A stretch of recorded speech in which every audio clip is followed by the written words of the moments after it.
कश्मीर में बीजेपी से जुड़े कई नेताओं और परिवारों को आतंकवादी हमले का शिकार होना पड़ा, चाहे वो हिंदू कार्यकर्ता हो या मुस्लिम। बीजेपी कहती है पिछले 2 साल में पार्टी के 23 कार्यकर्ताओं की हत्या हुई है। नजीर बता रहे हैं कि राकेश पंडिता की हत्या के बाद लेफ्टिनेंट गवर्नर मनोज सिन्हा ने 40 लाख का मुआवजा दिया, लेकिन बीजेपी के ही सरपंच सज्जाद अहमद खांडे की हत्या के बाद 5 लाख का मुआवजा दिया गया। क्या मुआवजे भी हिंदू और मुसलमान हो गए, ऐसे आरोप लग रहे हैं। इस देश में न जाने अभी क्या क्या हिंदू और मुसलमान हो जाएगा।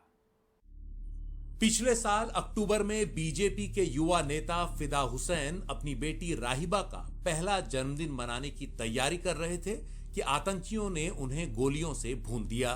उनके साथ बीजेपी के 2 कार्यकर्ता भी मारे गए। खुद प्रधानमंत्री मोदी ने तब हमले की निंदा की और परिवारों से सहानुभूति जताई। इसके बावजूद फिदा हुसैन का परिवार अब तक सरकारी मदद की आस में है। आतंकी हमलों में मरने वालों को मिलने वाला मुआवजा भी अब तक उनके परिवार को नहीं मिला।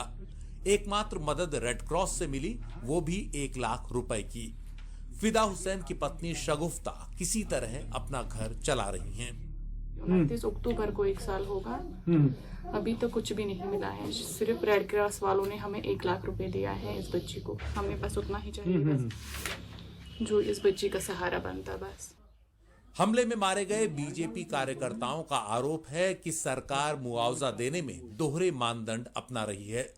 जैसे पुलवामा से बीजेपी पार्षद रहे राकेश पंडिता का मामला लें। इस साल जून में जब वो आतंकी हमले में मारे गए तो उपराज्यपाल उनके परिवार से मिलने पहुंचे और 40 लाख रुपए मुआवजे का ऐलान किया। लेकिन पिछले साल अगस्त में आतंकियों द्वारा मारे गए बीजेपी सरपंच सज्जाद अहमद खांडे के परिवार को मुआवजे के तौर पर सिर्फ 5 लाख रुपए ही मिले। मेरे फादर बीजेपी के सरपंच थे जिनकी डेथ हुई थी 6 अगस्त 2020 को। तो हम यही गवर्नमेंट से कहना चाहेंगे कि आप लोग शायद डिफेंस कर रहे हैं। ये भेदभाव किस लिए?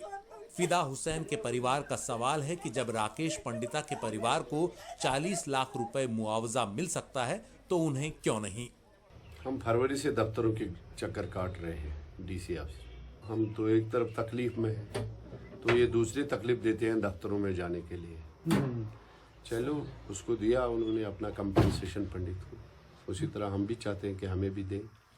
बीजेपी का कहना है कि पिछले 2 साल में कश्मीर घाटी में उसके 23 कार्यकर्ता मारे गए हैं।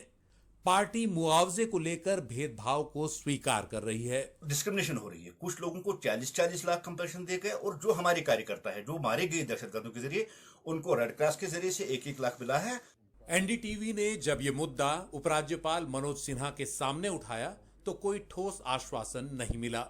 कोई दुर्भाग्यपूर्ण घटनाएं हुई हैं और उसमें शासन ने एक निर्णय लिया है, जो चुने हुए प्रतिनिधि हैं उनका इंश्योरेंस से उनको पैसा मिलता है। और भी इस तरह घटनाएं होती हैं तो प्रशासन समय समय पर उनकी मदद करता है। आपने जो विषय उठाया उसको देखा जाए। बीजेपी के मेंबर वह भी थे, यह भी थे, कत्ल वो भी हुए, यह भी हुए, लेकिन जिन परिवारों को सरकारी भेदभाव का सामना करना पड़ रहा है उनका सवाल ये है, क्या उनका खून सस्ता था या और कोई खता थी जिसकी वजह से सरकार का मुआवजा देने का जो पैमाना है मुख्तलिफ लोगों के लिए मुख्तलिफ है।